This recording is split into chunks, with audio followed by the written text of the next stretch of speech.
El resplandor azul de la pantalla era el único faro en la pequeña habitación que Tessa compartía con los trastos viejos de la casa. Fuera, el sonido de la televisión y las discusiones familiares por el precio de la luz llenaban el ambiente. La familia de Tessa era de esas que estiraban el sueldo hasta volverlo elástico, nunca pasaron hambre. Siempre hubo un plato de sopa caliente y zapatos enteros para el invierno, pero los grandes lujos eran mitos urbanos que solo les ocurrían a los desconocidos de los anuncios. Para sus padres, el tiempo que su hija pasaba tecleando líneas incomprensibles era sinónimo de vagancia. «Te estás quemando las pestañas con esa porquería», le decía su madre, tirando de la cortina para que entrara algo de luz natural. Trabajar en la tienda de la esquina te daría dinero real, no castillos en el aire. Estás desperdiciando tu vida frente a un espejo de cristal negro que no te va a llevar a ninguna parte. Tessa sonreía en silencio y seguía tecleando. No le afectaban las críticas porque habitaba un universo donde la lógica pura construía realidades. Mientras su padre insistía en que los ordenadores eran un nido de virus y pérdidas de tiempo, ella refinaba los últimos flecos de Aura, una aplicación de optimización logística para pequeños agricultores y redes de comercio justo. Lo que empezó como un juego para resolver los problemas de distribución del barrio terminó convirtiéndose en una red global. Aura eliminó a los intermediarios abusivos y conectó directamente a productores locales de 3 continentes, con consumidores finales, triplicando los ingresos de miles de familias trabajadoras de la noche a la mañana.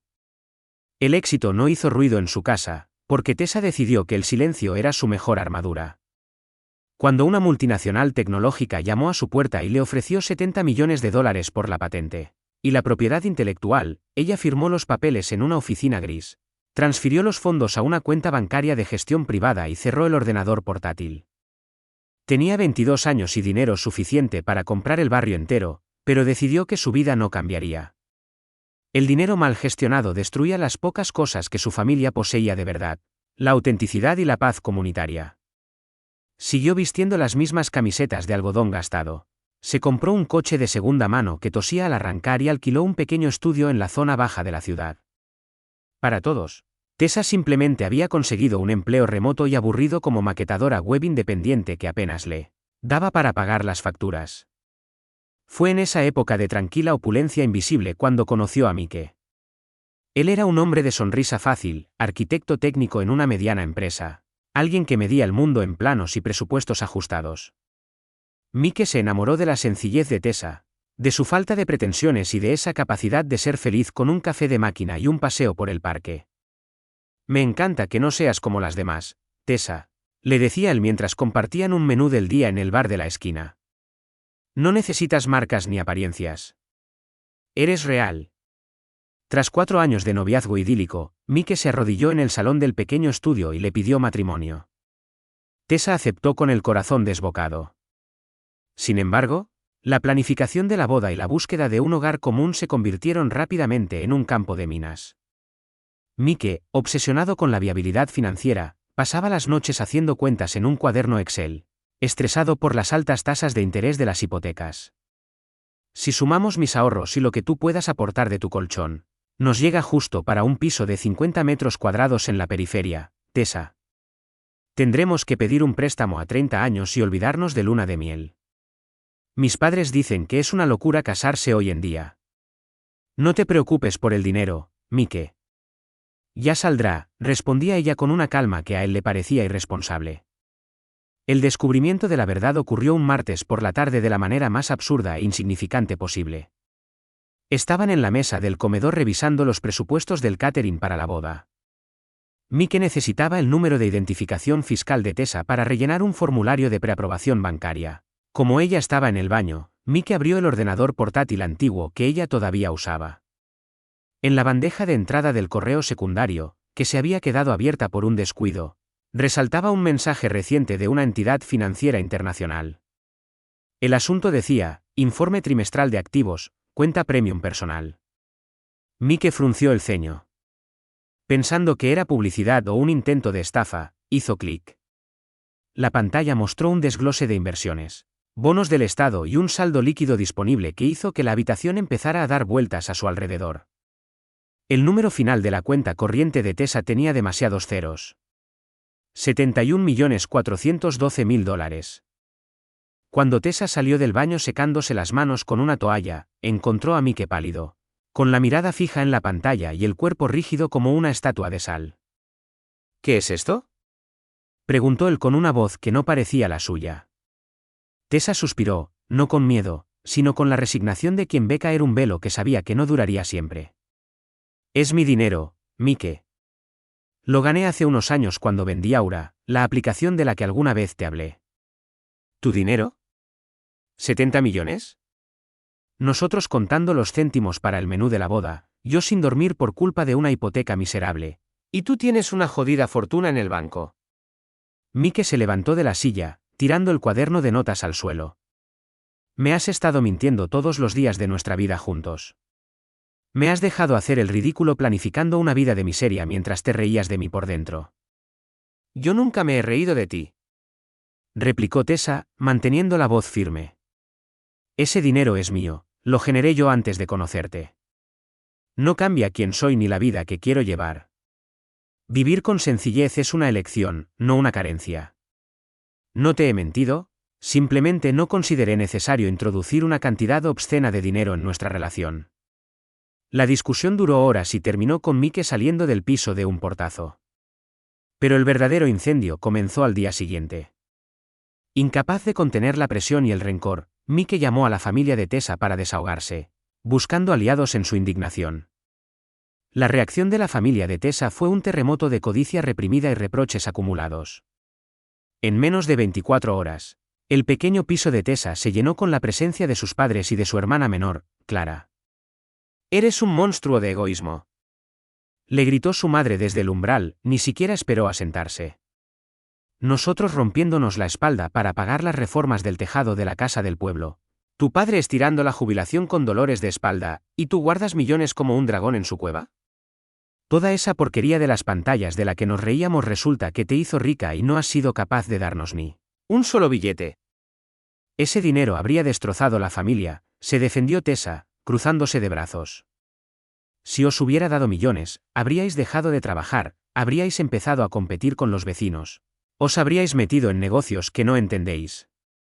Os he ayudado siempre que ha hecho falta de forma anónima, pagando aquellas facturas médicas que aparecieron liquidadas por error del sistema, ¿os acordáis? No es lo mismo, bramó su padre. Nos has tratado como a mendigos ignorantes. Tenías el deber de repartir esa fortuna. El éxito de un hijo pertenece a la familia que lo crió.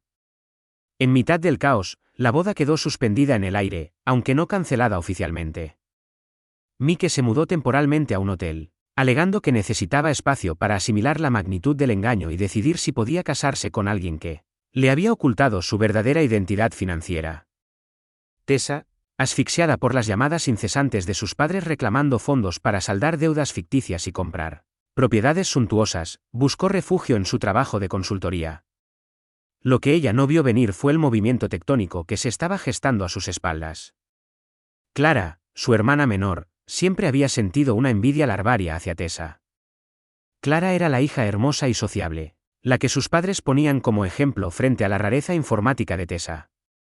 Sin embargo, Clara estaba ahogada en deudas de tarjetas de crédito y veía como la vida de lujos que siempre consideró que merecía estaba ahora en manos de su hermana ermitaña. Aprovechando la crisis y el distanciamiento de la pareja, Clara comenzó a enviarle mensajes a Mike con la excusa de mediar en el conflicto. Mike, quiero pedirte disculpas en nombre de mi familia. Mike, entiendo perfectamente tu dolor. Tessa siempre ha sido fría e inaccesible, si necesitas hablar con alguien que te entienda de verdad, estoy aquí. Mike, con el ego profundamente herido y deslumbrado por la repentina atención de la hermosa hermana de su prometida, cayó en la trampa de la validación. Lo que empezó como cafés de desahogo se transformó rápidamente en algo más oscuro. Una noche, Tessa decidió ir al apartamento de Mike sin avisar, llevando consigo los extractos bancarios y una propuesta para crear un fondo común que solucionara sus problemas de vivienda sin alterar su estilo de vida. Quería salvar su relación. Al llegar al edificio, notó que el coche de su hermana estaba aparcado en una esquina oscura de la calle. Subió las escaleras en silencio. Al acercarse a la puerta del apartamento de Mike, escuchó risas y murmullos flotando desde el interior. Utilizó la llave de emergencia que guardaba en su llavero. La escena en el salón fue un golpe seco en el estómago. Clara estaba sentada en el sofá con una copa de vino, vistiendo una bata de seda que Tessa reconoció de inmediato, mientras Mike le masajeaba los hombros con una familiaridad que no dejaba lugar a dudas. En la mesa ratona, había planos de una mansión de lujo en una de las urbanizaciones más caras de la provincia, junto con folletos de concesionarios de coches de alta gama. Al notar la presencia de Tessa, Mike se levantó de un salto, intentando arreglarse la camisa, mientras Clara se limitaba a sonreír con una mezcla de cinismo y desafío. Tessa, no es lo que parece, empezó Mike, pero sus ojos lo traicionaban al mirar los papeles sobre la mesa. No te molestes, Mike, dijo Clara, levantándose del sofá con parsimonia. Ya se enteró de todo. Además, no tenemos por qué escondernos. Ella tiene millones y no los comparte con nadie. Nosotros estábamos planificando el futuro que tú y yo sí sabemos disfrutar. Si ella no quiere usar ese dinero para hacer felices a los que la rodean, alguien tiene que convencerte de exigir lo que te corresponde por ley si esa boda llega a celebrarse. O mejor aún, el dinero puede cambiar de manos de otra forma. Tessa miró los folletos de las mansiones y luego a los dos rostros que creía conocer. La rabia inicial se transformó en una helada claridad mental. Mike no estaba herido por la falta de confianza, estaba furioso por no haber tenido acceso inmediato al cofre del tesoro. Y su hermana ya estaba haciendo planes para gastar un dinero que no le pertenecía, utilizando a Mike como peón. Viniste a buscarme por mi sencillez, Mike, dijo Tessa con una voz tan tranquila que resultaba aterradora. Pero en cuanto oliste el oro, te aliaste con la persona que mejor sabe gastarlo. No os preocupéis por los planos de esa casa. Ninguno de los dos va a pisarla jamás. Desenlace, la redención de la autonomía. La ruptura fue definitiva, pero la pesadilla familiar apenas comenzaba. Los padres de Tessa, instigados por Clara, intentaron iniciar un proceso de incapacitación legal contra ella, argumentando que su negativa a usar los millones y su obsesión por vivir en la pobreza relativa eran síntomas de un trastorno mental grave.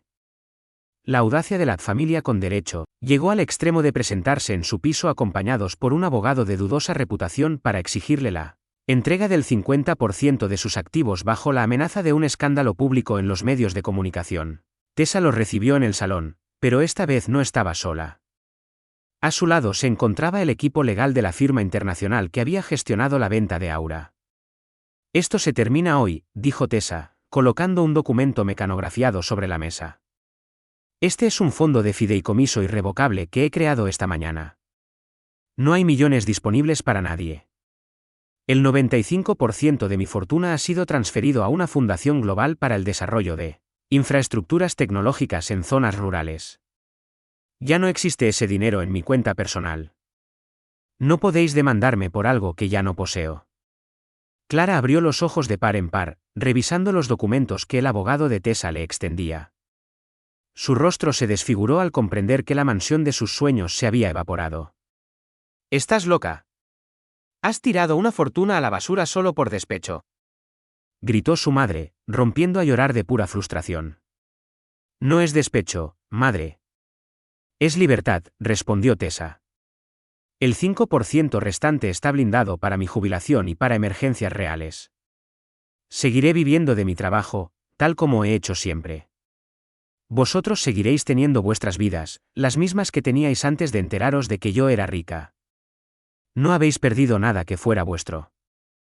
La familia abandonó el apartamento en fila, derrotada por la fría estrategia de la hija a la que siempre habían considerado una inadaptada social.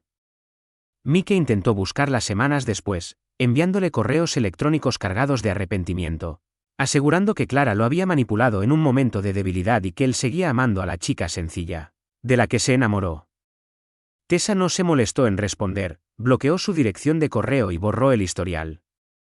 Meses más tarde, Tessa se mudó a una ciudad diferente, un lugar cerca de la costa donde nadie conocía su nombre ni el pasado de su aplicación. Alquiló un piso luminoso con vistas al mar, compró un ordenador nuevo con mejores prestaciones y comenzó a diseñar una nueva plataforma de código abierto, orientada a la educación infantil en sectores vulnerables. Una tarde, mientras tomaba un té en la terraza viendo el atardecer, sonrió para sí misma. Su familia seguía pensando que el éxito se medía en el tamaño de las cadenas de oro y en el lujo de las fachadas. incapaces de comprender que el mayor poder que el dinero le había otorgado era, precisamente, el lujo absoluto de no necesitarlo para ser ella misma. Su vida volvía a ser suya, limpia de codicia, tejida línea a línea con la misma libertad invisible con la que siempre había dominado el mundo detrás de su pantalla. Si te ha gustado esta historia, ayúdame a crecer, dale a me gusta, a compartir y no olvides suscribirte.